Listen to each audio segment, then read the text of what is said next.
Gokula Taruni Mandala Mohite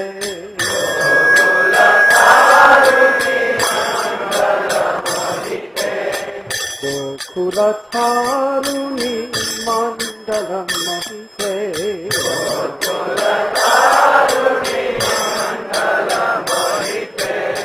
Radhe Jaya Jaya Madhava Daite Radhe Jaya Jaya Madhava Daite Radhe Jaya Jaya Madhava Daite Radhe Jaya Jaya Madhava Daite Samudara Rathi Vardhana Deshe Hari Niskuta Vrinda Vipineshe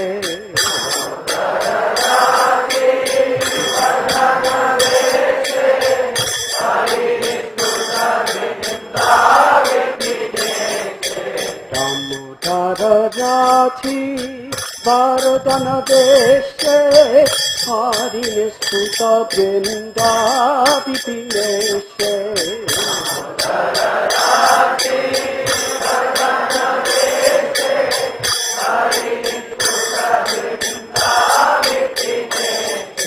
Radhe Jaya Jaya Madhava Daite Radhe Jaya Jaya Madhava Daite Radhe Jaya Jaya Madhava Daite Radhe Jaya Jaya Madhava Daite Vrishabhanutadi Navasasi Leke Lalita Sapi Guna Ramita Vishake Vrishabhanutadi Navasasi Leke Lalita Sapi Guna Ramita Vishake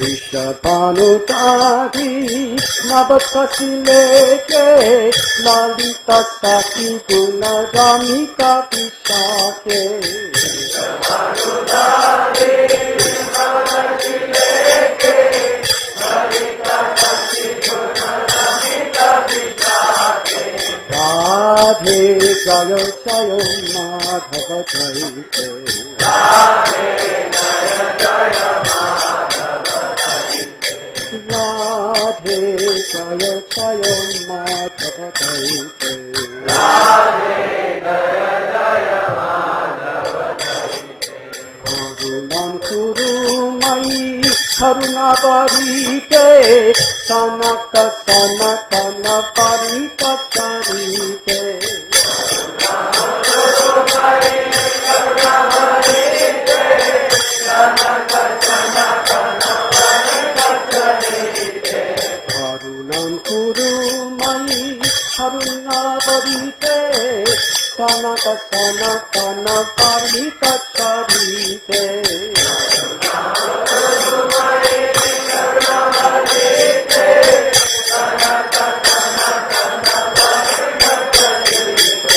Radhe Jaya Jaya Madhava Daite Radhe Jaya Jaya Madhava Daite Radhe Jaya Jaya Madhava Daite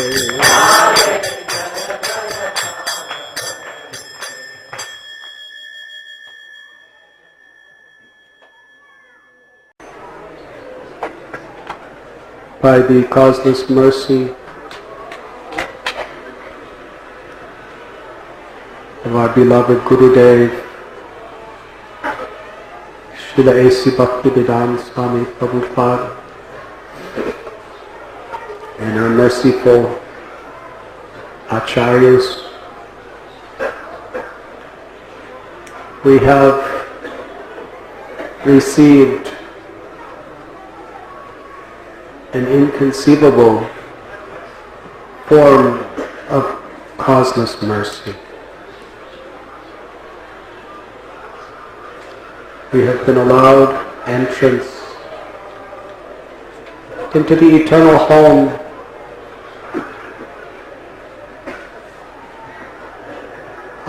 Shri Vrindavaneshwari, the Queen of Vrindavan.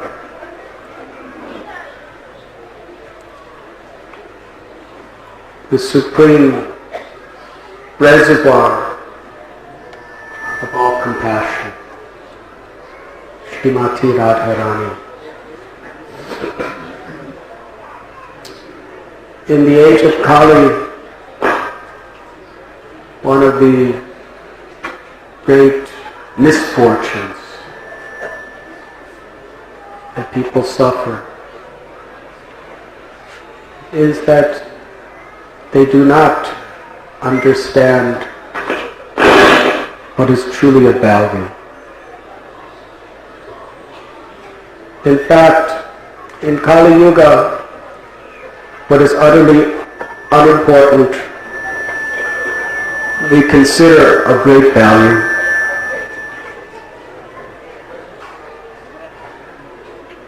And what is of supreme importance, we take as ordinary. And that is really the difference between a devotee and a person bereft of good fortune. Actually, the only real fortune is to understand the mercy of the Lord and to reciprocate. To the degree we make spiritual progress and our hearts become pure, we can recognize and with grateful heart appreciate mercy when it comes upon us. To come to Sri Vrindavan Dham in the association of devotees with the blessings of Srila Prabhupada and all our great acharyas, the 6 Goswamis, is a fortune that is so high that human intelligence cannot even begin to fathom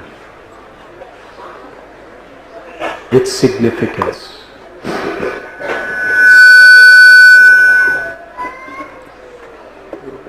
Srila Prabhupada explained that one cannot really enter Vrindavan simply by train or by any other type of motor vehicle, or even by foot. But one can enter Vrindavan in a state of consciousness, of very deep humility and appreciation. And Srila Prabhupada taught that Akrura gave an example. When he just came into the precincts of Sri Vrindavan, actually even on his way, his heart was trembling with eagerness for the darshan of Krishna Balaram.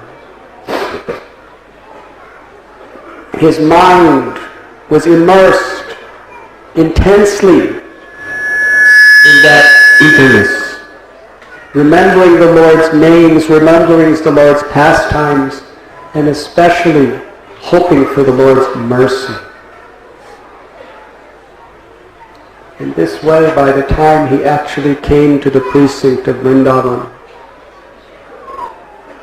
he was so very much fertile in his heart to receive mercy. When he saw the cows and heard the milking of the cows and saw the trees and the flowers and creepers of the forest, he was in a state of ecstasy.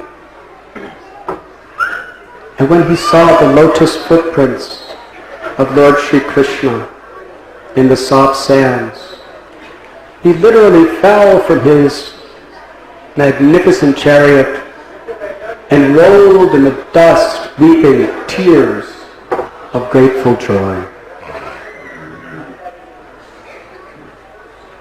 That is not artificial.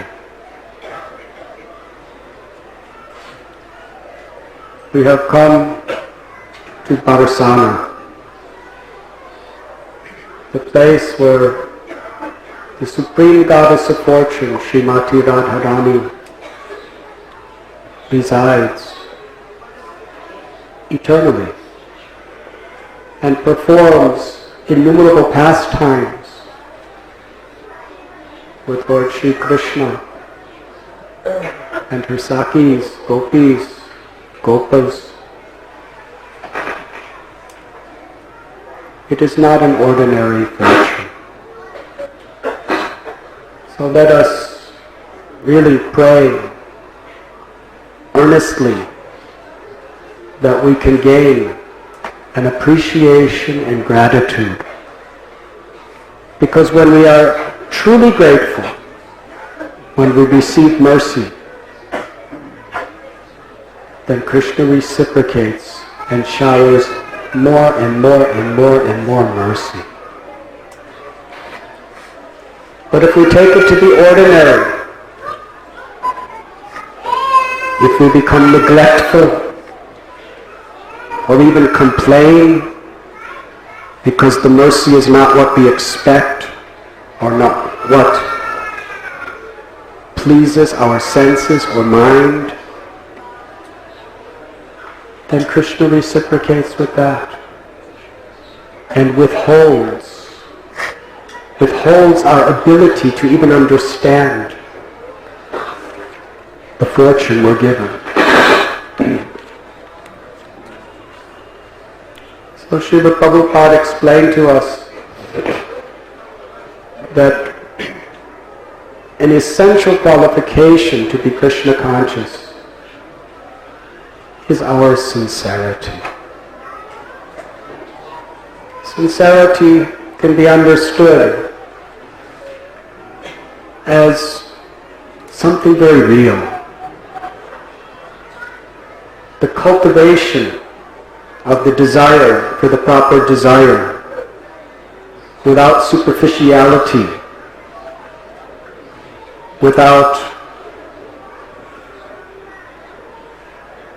desire for material gain or benefits, either in the form of wealth or position or prestige, but an actual desire, an actual wanting for the true essence of life, pure devotional service, and an honest, determined will to follow the principles of devotional service carefully under the guidance of the great souls. That is a way of expressing our sincerity.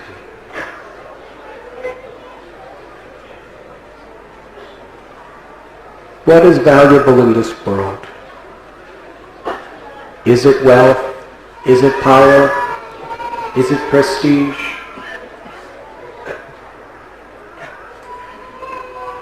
The Lord teaches the world through great personalities. Let us take, for an example, Lord Brahma. Lord Brahma is the wealthiest man in the universe. He lives in Brahmaloka, a place millions of times more beautiful and opulent even than the abode of Indra in the heavens. Very difficult to attain Brahmaloka. He lives 311 trillion years. He's the father of all living beings in the universe. He has such power. Even the demigods turn to him when difficulty comes. But Lord Brahma, according to Varaha Purana and Padma Purana, he performed tapasya. And he prayed to Krishna for a benediction. He wanted to assist the Lord in the most humble way in his transcendental pastimes when the Lord appears on earth. Krishna knew his heart. Brahma wanted to serve the Lord in such a way that the dust of the feet of not only the Lord and but all of his devotees will always be upon his head. In fact, at this very moment, all of us had been dancing for the last couple hours on the heads of Lord Brahma. And right now, believe it or not, the Father of the universe, the original spiritual master, you are all sitting on his head. And there's nothing you can do about it. He finds greater pleasure with the devotees walking on top of his head, sitting on his head, dancing on his head. And I won't tell you what else the Brajavasis do on his head. You'll see it as we're walking through. Brahma performs tapasya to leave his abode to become the mountain of Barasan. Krishna fulfilled his wish. When I descend, you will be a four-headed mountain at the very home of Srimati Radharani.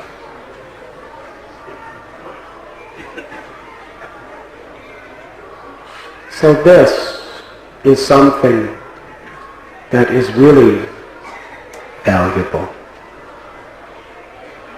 Madamam najanam sundarim kavitam vajagati shakamaye mama janamani janamanishwari bhavatad bhakti rahit kitvayi. Chaitanya Mahaprabhu prayed in this way. I do not want wealth. The world is mad after wealth. Family members become bitter enemies, fighting over wealth. People give up their ethics and their morality and glide to the darkest regions of hell in lust for wealth.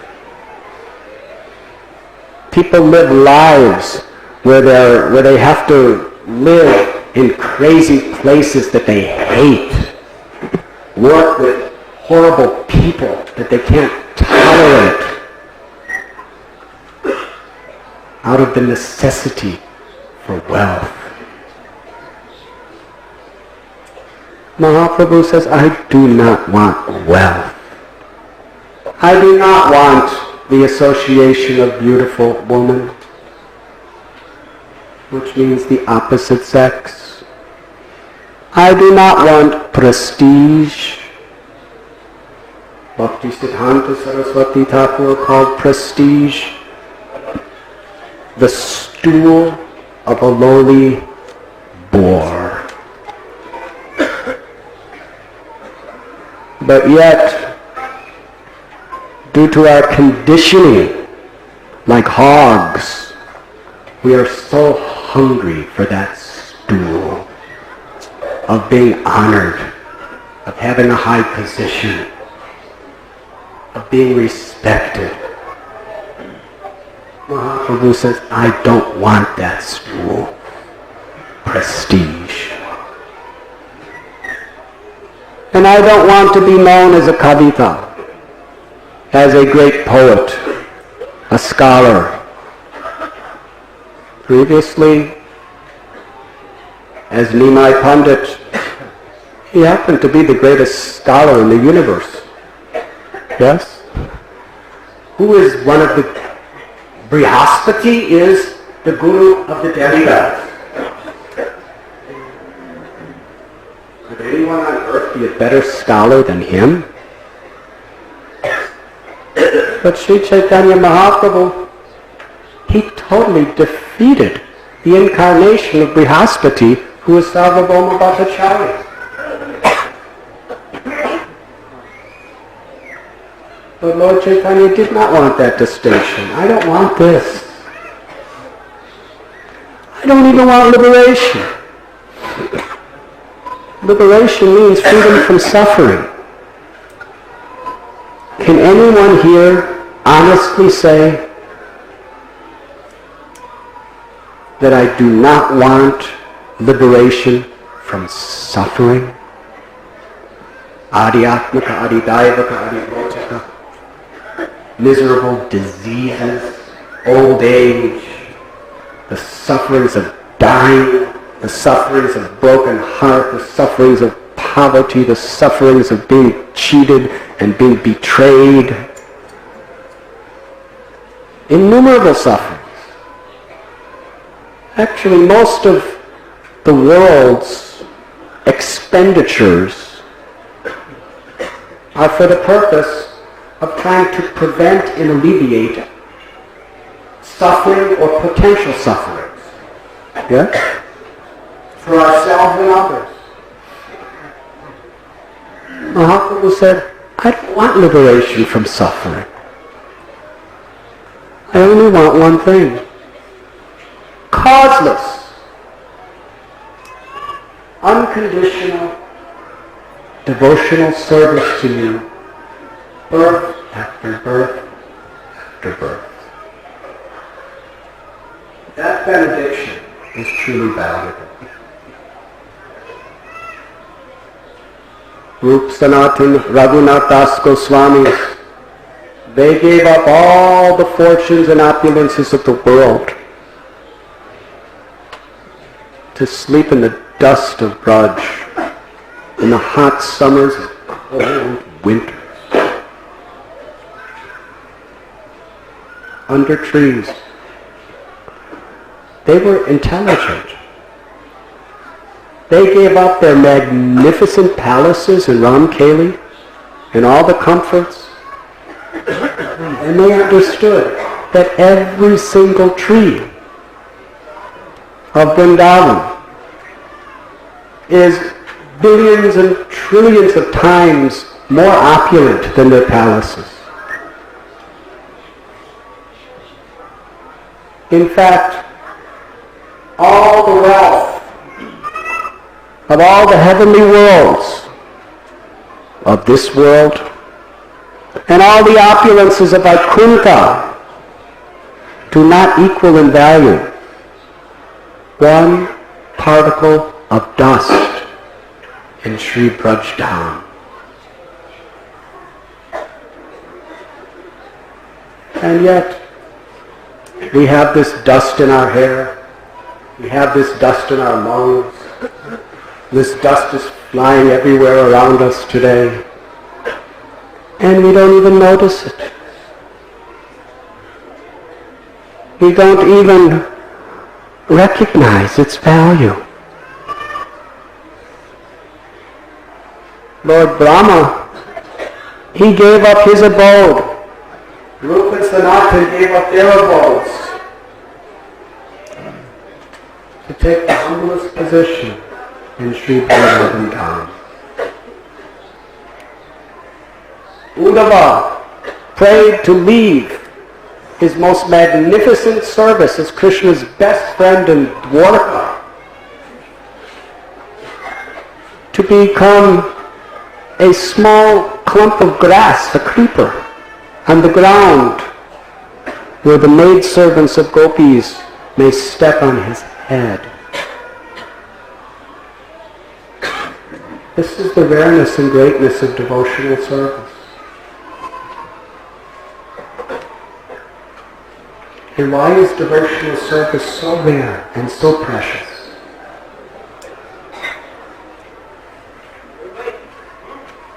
Because it is the only thing that pleases God. Krishna is not impressed by our wealth, by our knowledge, by our austerities.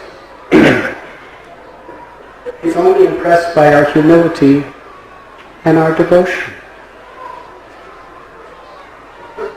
The natural question is, why?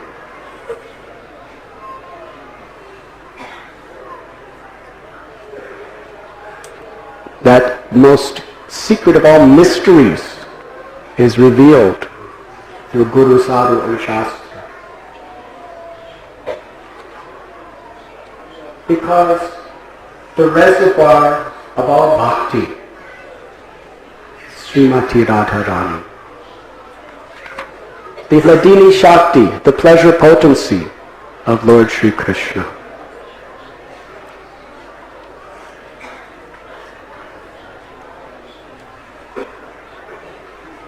Maya is very strong. Very difficult to overcome Maya. Daivi Heshu Guna Maya Directly. Krishna himself tells, very difficult to overcome these three modes of material nature: goodness, passion, and ignorance.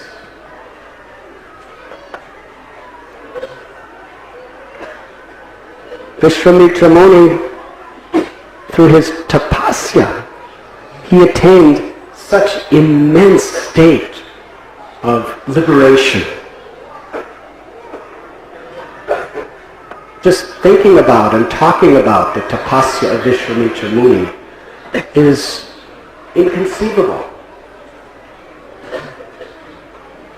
But yet, just by the tinkling of the anklets of Menaka, Kandarpa deceived and conquered Vishwamitra.